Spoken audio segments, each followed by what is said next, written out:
Hi friends, I am your host mister sunshine. इस video में हम बात करने वाले हैं एल्टीग्रेड क्लास वन में सोनेट नंबर 29 जिसे लिखा है विलियम शेक्सपियर ने। अब इस पोएम में विलियम शेक्सपियर पर्टिकुलरली बात करते हैं कि when in disgrace with fortune and men's eyes, ये इसकी ओपनिंग लाइन है और इसका सीक्वेंस पोजीशन रहा है part of fair youth sequence sonnet number 1 to 126। इसके पहले थोड़ा सा पोएट के बारे में जान लें। पोएट के बारे में अगर आप देख रहे हैं, तो आप यहाँ पर देखते हैं कि ये एक मेजर पोएट रहे हैं एलिज़ाबेथन एज के और इनका सोनेट सीक्वेंस रहा है टोटल 154 का। और इन्होंने एक्सप्लोर किया है themes of love, beauty, time, jealousy and immortality को। इनकी जो सेंट्रल थीम रही है, उस सेंट्रल थीम में अगर आप देखें, तो वो सेंट्रल थीम 3 चीज़ों को कवर करती है, जिसमें disappear of hope, power, self pity to self worth, power of love and transform life. इनकी पोएम पर्टिकुलरली शो करती है how love can lift a person from deep depression to spiritual richness. So इन poem की जो summary है, वो बहुत ही easy explanation के साथ अगर हम देखने की कोशिश करें, तो पोएम की शुरुआत में पोएट हमारा फ़ील करता है कि वो काफ़ी अनलकी है, सोशली रिजेक्टेड है, अनसक्सेसफुल है एंड जेलसी ऑफ अदर्स है टैलेंट एंड अपॉर्चुनिटी के मामले में। एक चीज़ बता दूँ कि अगर आप यूपीएलटी के मेंस के लिए आप इन चीज़ों को एज़ अ पॉइंट वाइज़ लिखें, आपके जैसे शॉर्ट का 125 वर्ड्स और लॉन्ग के लिए 200 वर्ड्स, तो उन सभी में आप टेंस वॉइस या फिर रिदमिक वॉइस इन सब चीज़ों को यूज़ करके अगर आप लिखते हैं, तो ऑब्वियस सी बात है आपकी राइटिंग स्टाइल थोड़ी-सी और बेहतर होगी। नेक्स्ट अगर हम बात करें, तो ये फ़ील करते हैं काफ़ी आइसोलेटेड और क्राइज़ करते हैं कि हेवन के लिए, बट उन्हें कोई रिस्पॉन्स नहीं मिलता। सडनली ये बहुत ही रियलाइज़ करते हैं एज़ अ पोएम कि the person he loves that thought change everything. और उनका जो मूड है वो rises like to the lark at break of day, meaning he becomes joyful and spiritually uplifted.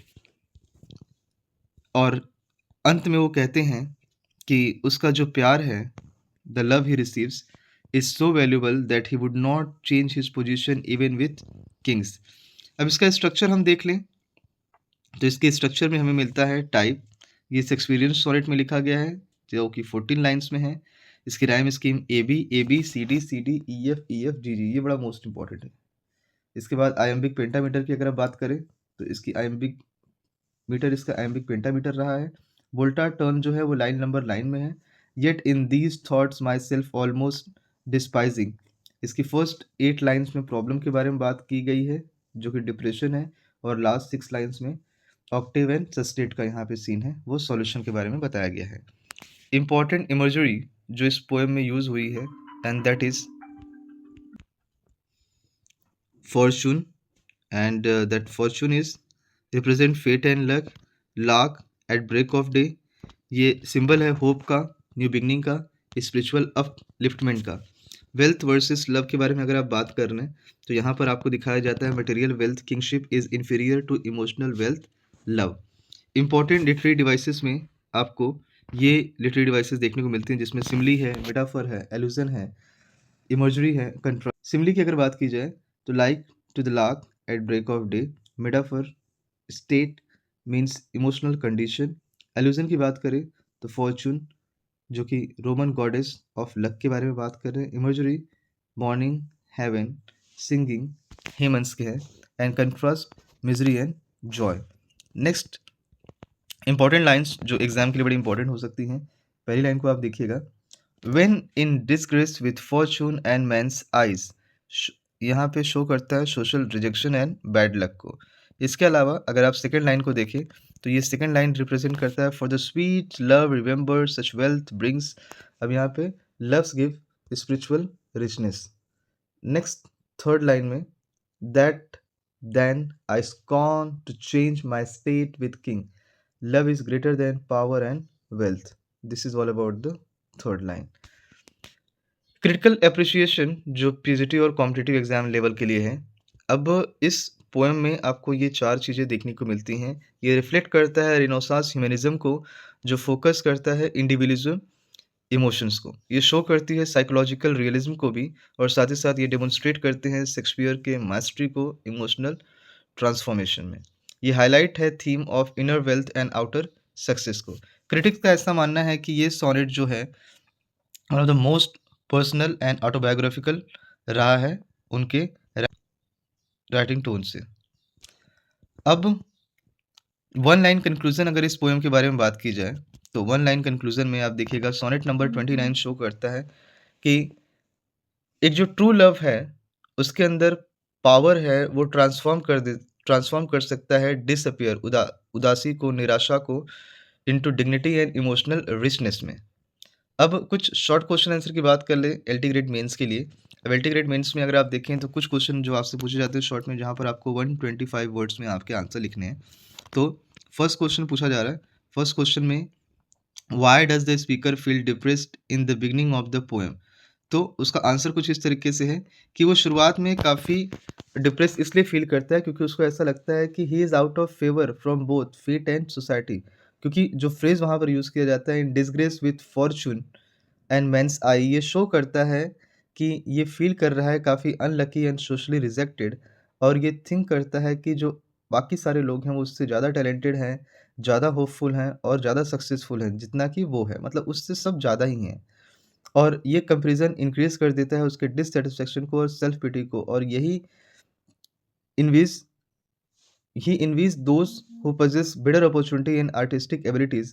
और यहाँ पर स्पीकर फील करता है कि हेवन बहरा है, वो सुन नहीं रहा है उसकी क्राइस को, और वो सजेस्ट करता है कि वो स्पिरिचुअल आइसोलेशन में जाना चाहता है और उसका इमोशनल स्टेट रिफ्लेक्ट कर रहा है फ्रस्ट्रेशन को, लोनलीनेस को, जेलसी को, लैक ऑफ सेल्फ कॉन्फिडेंस। इसीलिए ओपनिंग लाइन जो है वो प्रेजेंट कर रही है picture of man trapped in disappear and negative thoughts. Second question जो एलटी ग्रेड के मीन्स में आ सकता है, and that question is how does the memory of love change the speakers mood. So here is the answer. The memory of love completely transforms speaker's emotional condition. And next, इस तरीके के जो deep expression रहे हैं उसमें उसे disappear self hatred मिला हुआ है, और वो सडनली याद करता है अपने बिलव्ड को, और उसको याद करते हुए वो एक्ट करता है कि ये उसकी लाइफ का टर्निंग पॉइंट रहा है, और ये पोएम का भी टर्निंग पॉइंट रहा है।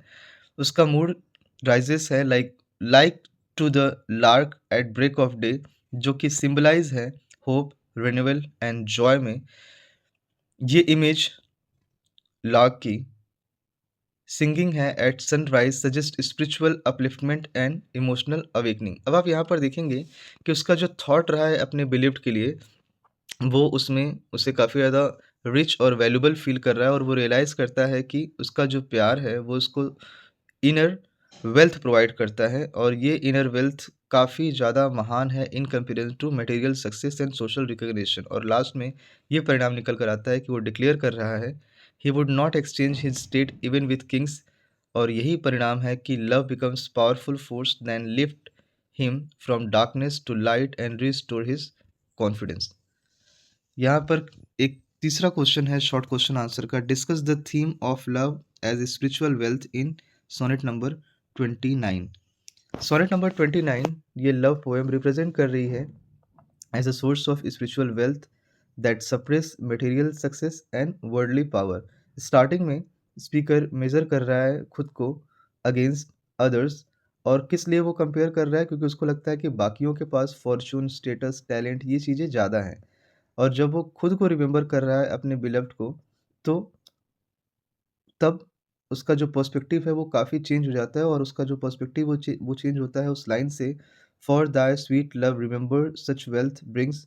ये सजेस्ट कर रही है कि लव प्रोवाइड्स करते हैं इमोशनल रिचनेस को और इनर सेटिस्फैक्शन को, और ये वेल्थ कोई मटेरियल वेल्थ नहीं है बल्कि स्पिरिचुअल है, और ये उसे सेल्फ वर्थ और डिग्निटी प्रोवाइड कर रहा है। फाइनल कपलेट में रेनफोर्समेंट्स मतलब काफ़ी दबाव देकर उसके आइडिया को रिप्रेजेंट किया गया है, जब स्पीकर कहता है कि ही would not change his condition with Kings.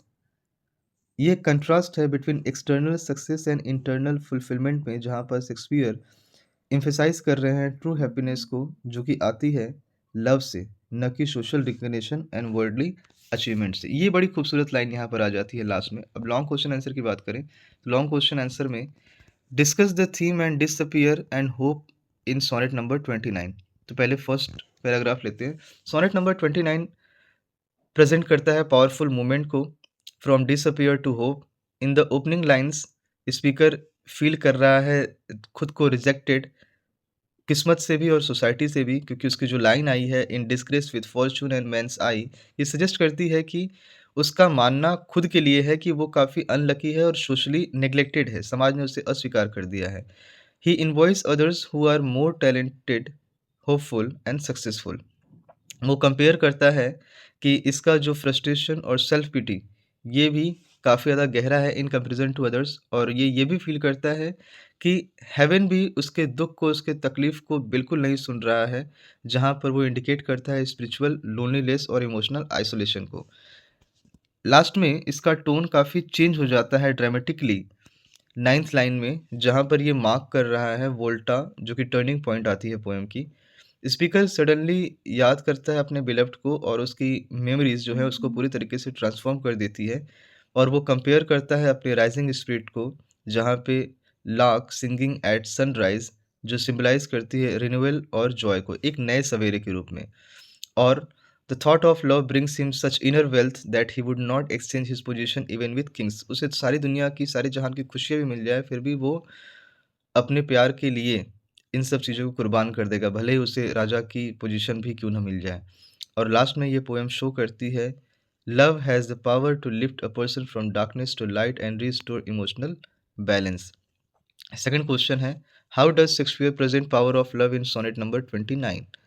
So long question का दूसरा क्वेश्चन है ये। सोनेट नंबर 29 में शेक्सपियर रिप्रेजेंट करते हैं love as a transformative and redemptive force, क्योंकि शुरुआत में वो बताते हैं कि स्पीकर का ऐसा मानना है कि उसकी जो लाइफ है वो worldly status like wealth, talent, इन सब के स्टैंडर्ड के मुकाबले काफ़ी लो है।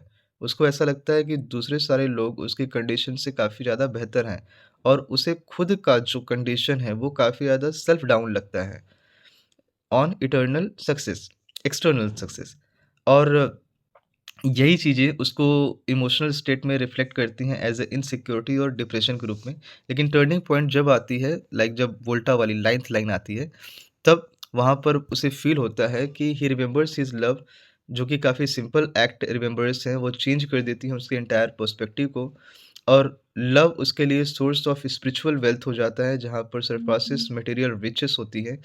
और लाइन जो आई है वहाँ पर आप देखेंगे, for the sweet love remember such wealth brings, ये हाईलाइट करती है उसके इमोशनल कनेक्शन को, जो प्रोवाइड कर रहे हैं deeper satisfaction then worldly achievement. और सिमिली का यूज़ लाख के लिए हुआ है, जहाँ पर rising at dawn emphasise how love brings hope and renewal. और एंड में ये पोएम रिफ्लेक्ट करती है कि जो स्पीकर है वो डिक्लेयर करता है he would not exchange his condition even with Kings. और ये स्टेटमेंट शो करता है कि loves give him dignity and fulfilment greater than power and status. Shakespeare दस एम्फसाइज कि जो सच्चा हैप्पीनेस है वो इनर इमोशनल बॉन्ड से आ रहा है देन एक्सटर्नल सक्सेस। लास्ट में एक नोट में मैंने लिखा है आपके लिए, comment on imagery and poetic devices in sonnet number 29। इसको आप नोट कर लीजिएगा, that will help you a lot. तो इसमें आप ये देख सकते हैं, शेक्सपियर ने इमर्जरी और लिटरेरी डिवाइसेस का इसमें भर भर के यूज़ किया है। इमर्जरी पावरफुल फॉर्चून एंड हैप्पीनेस, जहाँ पर वो हेवन को ट्रीट कर रहे हैं, जो शो करते हैं उसके हेल्पलेसनेस को एंड आइसोलेशन को। सिमिली की अगर बात की जाए, like to the lark at break of day, जो सिंबलाइज करती हैं होप एंड जॉय को। कंट्रास्ट है मिस्ट्री एंड हैप्पीनेस का। मेटाफर भी इसमें शामिल किया गया है, जो कि स्टेट यहाँ पर रेफर करता है इमोशनल कंडीशन को। एल्यूजन है, एल्यूजन रिप्रेजेंट कर रहा है fortune, refers to Roman goddess of fate. और लास्ट में आप देखेंगे कि इमर्जरी का भी यूज़ हुआ है। The imagery of morning and sinking suggest rebirth and spiritual awakening. एक टिप्स है मेरी तरफ से आप सभी लोगों को, आपके एलटी ग्रेड मेंस के लिए जाते जाते, कि मूड इन फर्स्ट ऑक्टेव ये डिप्रेशन एंड एनवी का है। Mood in sestet hope and joy का है। Mood in contrast outer failure versus inner richness. और मैसेज है true love is greater than worldly success. So I hope this video help you a lot in LT grade mains first class. मिलते हैं कल LT grade mains की second class में। Till then signing off, bye, जय Hind everyone.